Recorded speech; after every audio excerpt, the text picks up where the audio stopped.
All right, welcome to The Explainer. Today, we are diving into one of the biggest sitcoms of all time, Friends.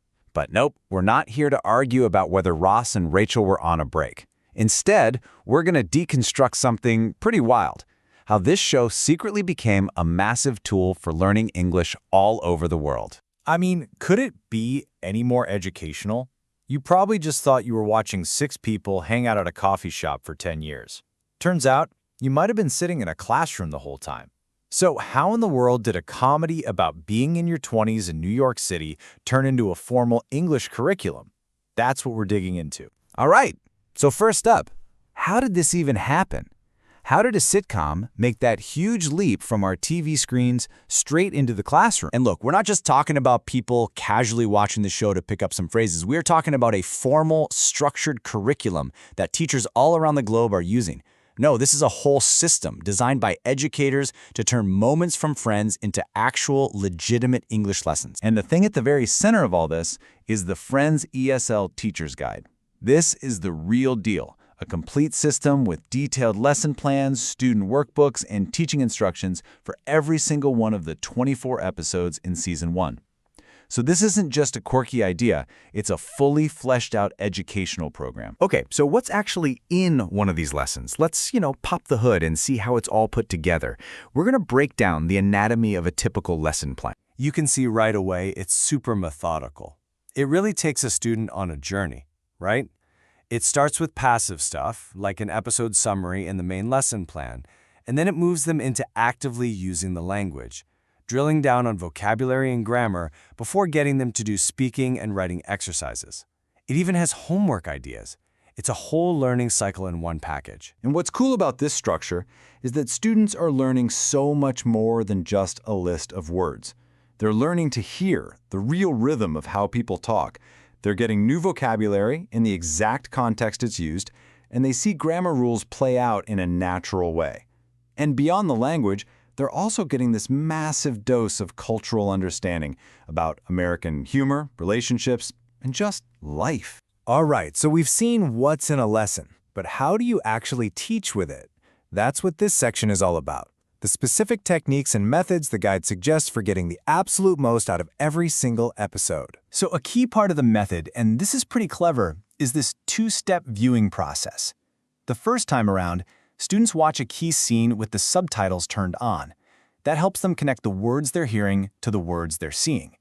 But then they watch it again, this time with the subtitles off. That second viewing is all about pure listening practice. It's such a simple idea, but it's incredibly effective for training your ear. And you know what else is really smart about this? The guide is all about being efficient. It says right there, you don't need to sit and watch the whole 22-minute episode in class. No way. Instead, it tells teachers to focus only on specific, key scenes. A 2-minute clip here, a 30-second back and forth there that are directly tied to the lesson of the day. It's about laser-focused, targeted learning, not just zoning out in front of the TV. All right, so this next part, this is where we found something pretty funny, a little bit strange. As we were digging through this guide, we started noticing this really bizarre pattern in the episode summaries. You got to see this. So I want you to look really closely at the summaries on this next slide. See if you can spot what's going on. What does the guide say happens in the first episode, or the 5th, or even the season finale? See it? Yeah. They are literally all the same. Every single one. This episode continues the story of the 6 friends. It's wild. And at first glance, you're thinking, wow, that's a lazy copy-paste job. But hold on, there's actually a method to the madness here. So this isn't a mistake. It's totally intentional.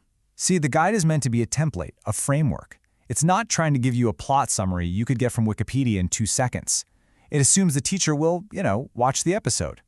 The real magic isn't in that summary box. It's in the structure that you can use over and over again for any scene. Okay, so for this last part, let's pull back and look at the big picture.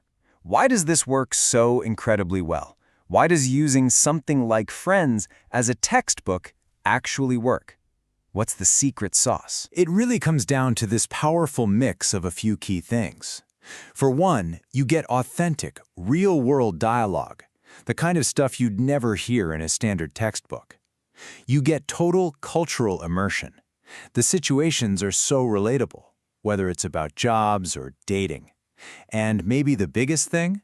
The motivation is just sky high. Students actually want to watch. And just think about the scale of this for a second.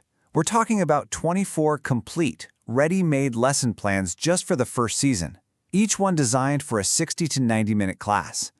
This isn't some little add-on. It's a whole library of learning material, all pulled from a sitcom. It's amazing. And all this really leaves us with one final big idea. The Friends Guide proves that you can turn basically any piece of pop culture into a powerful teaching tool, as long as you build the right framework.